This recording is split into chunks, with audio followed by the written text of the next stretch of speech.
Not so long ago, I decided to spend a few days in the West Indies. I was to go there for a short holiday. Friends had told me it was marvellous. I would laze around all day long, they said, sunning myself on the silver beaches and swimming in the warm green sea. I chose Jamaica and flew direct from London to Kingston.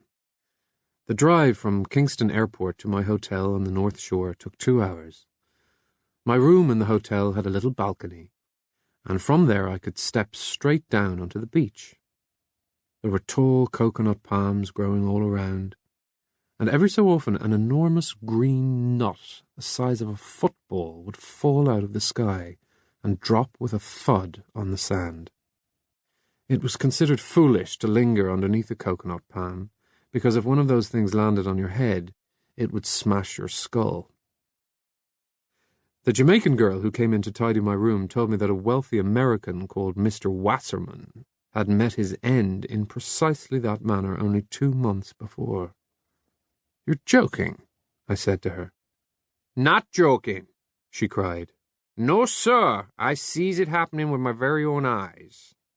"But wasn't there a terrific fuss about it?" I asked. "They hush it up," she answered darkly. "The hotel folks hush it up, and so do the newspaper folks, because things like that are very bad for the tourist business." "And you say you actually saw it happen?"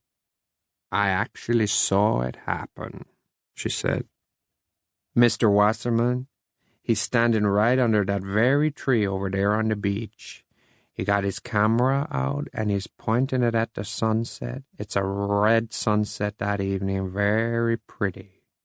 Then all at once, down comes a big green nut right smack onto the top of his bald head, wham!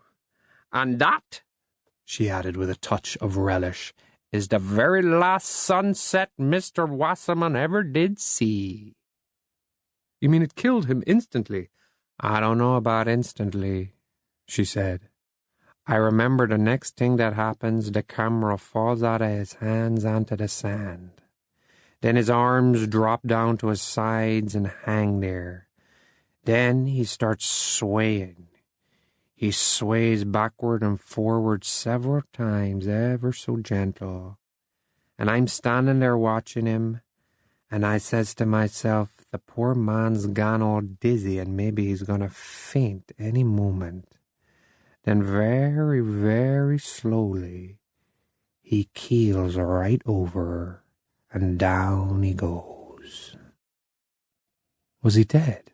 "Dead as a doornail," she said. "Good heavens." "That's right," she said. "It never pays to be standing under a coconut palm when there's a breeze blowing." "Thank you," I said. "I'll remember that." On the evening of my second day, I was sitting on my little balcony with a book on my lap and a tall glass of rum punch in my hand. I wasn't reading the book. I was watching a small green lizard stalking another small green lizard on the balcony floor about 6 feet away.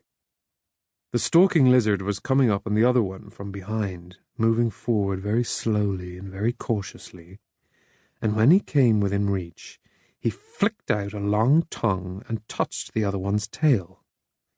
The other one jumped round, and the two of them faced each other, motionless, glued to the floor, crouching, staring, and very tense.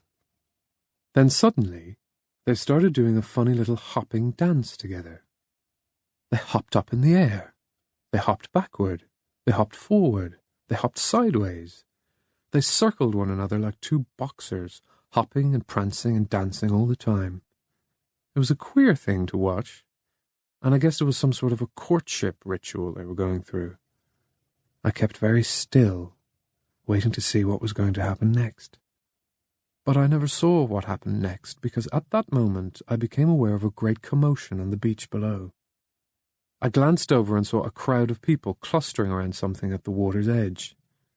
There was a narrow canoe-type fisherman's boat pulled up on the sand nearby, and all I could think of was that the fisherman had come in with a lot of fish and that the crowd was looking at it.